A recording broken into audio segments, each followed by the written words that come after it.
On the 27th of May, I had the honour and privilege to address Freemasons of Suffolk at Provincial Grand Lodge and Provincial Grand Chapter. My main address was at the Provincial Grand Lodge, and it was to Freemasons, not just to the Master Masons. It was to all of the companions and the brethren that were there supporting the province on the day. I was able to pass on my thanks to various companions and brethren who had served the province in executive offices, who were either retiring to go on and do something else, or maybe because they'd earned a well-earned rest. Having got the parish notices out of the way, I said it was time for the sermon. Last year at Provincial Grand Lodge, I asked everybody, why are you still a Freemason? And the fact that so many brethren turned out on the 27th of May is evidence that many are still Freemasons, and I hope that they have worked out why. But now I ask, do you believe in Freemasonry? If you've contemplated why you're still a Freemason, you've probably had to ask yourself, what is Freemasonry?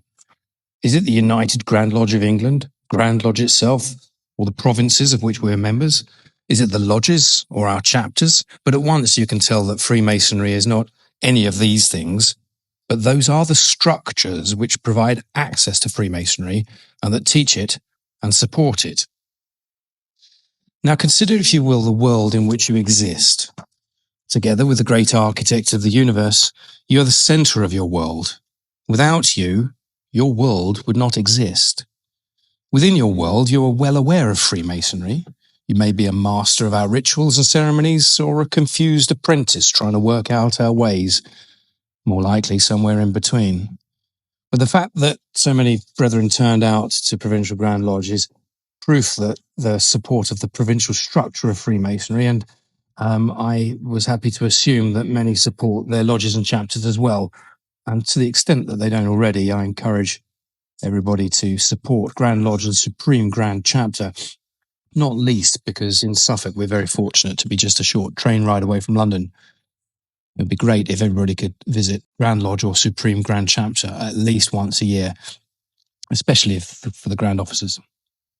Now, support of these structures does not necessarily mean, though, that one is immune to being skeptical of Freemasonry when it comes to believing in it. So let me ask you another question about your world. In it, is there enough friendship, respect, integrity, and service?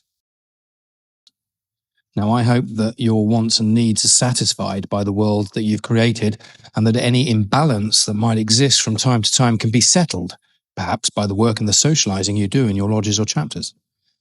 Now, the worshipful master of your lodge has been told to charge you to practice outside of the lodge those duties that you've learnt in it. And every year you're taught to pour the healing balm of consolation into the bosom of the afflicted. In other words, to try to make the world of others a better place. Do you not think that the needs and challenges faced by our communities could be helped if there was more friendship, respect, integrity, and service? For those worlds who offer little in the way of confidence or self-esteem, do those that inhabit them, would they not benefit from the support of true friendship? And among the many disconnected from their communities are our civil institutions, who care little for the preservation of the peace and good order of our society as long as they're not affected. Who do they serve beyond themselves? And of the networks of those who take no responsibility for their actions nor ever want to be held accountable, there is an absence of integrity, that quality that requires one to do the right thing, even if it may come at a personal cost. Whatever the role in Freemasonry and how that plays in your world, and for whatever reason you are a Mason, I believe in the words in the annual address to the lodge wardens, and that when you adopt the qualities of others, of those you respect, while at the same time ensuring you do not let yourself down by acting without integrity, if you are a good friend, and if you serve your communities while always trying to respect others, you will inspire those around you who notice. And if you do that without any expectation of reward, you are practicing Freemasonry. Belief in Freemasonry is a belief that your world can make mine better.